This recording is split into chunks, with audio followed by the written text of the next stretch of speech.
Hello, everybody. This is me, Shawl, one half of the musical project known as Felix Dei. So, my my last video, I shared the story behind the song "Enough," which is from our second album, Low Gods.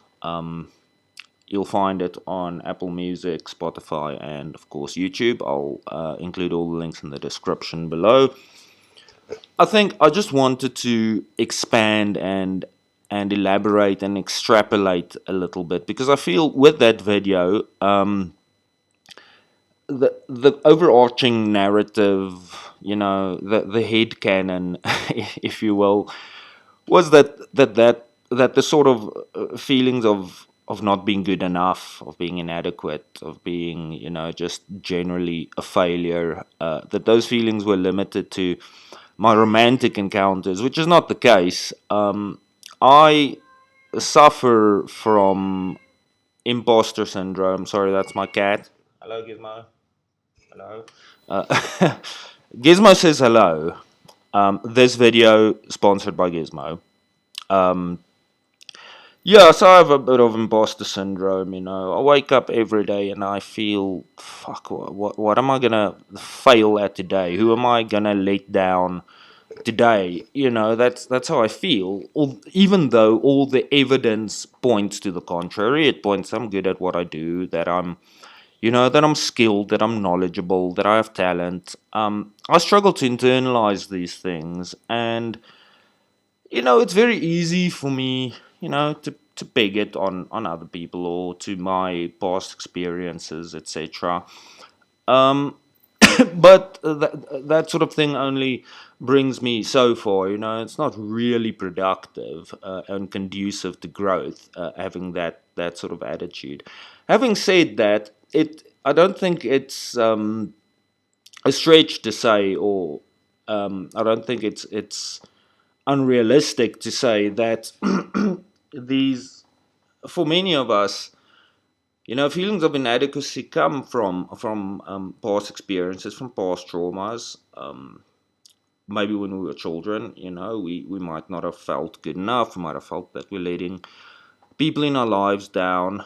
I never necessarily felt that way. I do feel my parents were very supportive. My dad, I always joke and I say it was fucking impossible to disappoint that man. It was he was proud of me no matter how badly I messed up, which is it's just the kind of guy he was, because he was amazing. He was my best friend.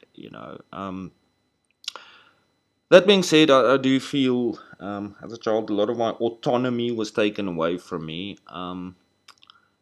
So today I do feel like, shit, am I really good enough to do this? Should somebody else not maybe do it for me? Because I will just fail at it. I won't be good at it, because that's what I learned my entire life. Um, is that I don't have that agency or that authority to perform to the level that's expected of me. So yeah, I wanted to just share on that a little bit. And if we look at the lyrics of the song, obviously, as I said, it starts out sort of as a recounting of the date I had not too long ago, and how I just trembled in this woman's arms because I felt so incredibly inadequate to be even in her presence. Um, but if we look at more general sort of relations from the song, things like I'm traumatized, empty inside, without hope or joy or worth. Do you know what it's like when God's so far away? Do you know what it's like to shake every time you pray? Do you know what it's like being cold and tired and sick? Do you know what it's like when the scar tissue's grown so thick? I close my eyes, you put your hand on my spine, and I wonder when you're going to leave. I close my eyes, my empty eyes, and I know I can't believe. I think that maybe speaks a little bit to my abandonment issues, to being a sufferer of borderline personality disorder. You know, whenever I get close to someone, my natural response is always to just to wonder when they're gonna leave, when the novelty of me is gonna wear off. And again, that's on me. I take full accountability for that.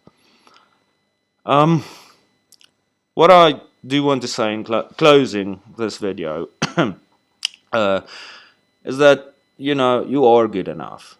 If you're giving it your all, if you're really doing your best, you are fucking good enough, no matter what other people say. And if people are demeaning you, if they're breaking you down, if they're belittling you, I know it's painful and it's hard not to take it personally. I certainly take it personally, but ultimately, that's on them. It's because they are insecure, they are small, and they feel the only way that they can, feel better about themselves is to make other people feel like shit. That's been my experience. But this has just been a little ramble. I don't know if it adds any value to anyone, but I really do thank you for watching. If you haven't subscribed yet, it would mean the world to my bandmate Chantal and I. And yeah, it's been great chatting to you guys.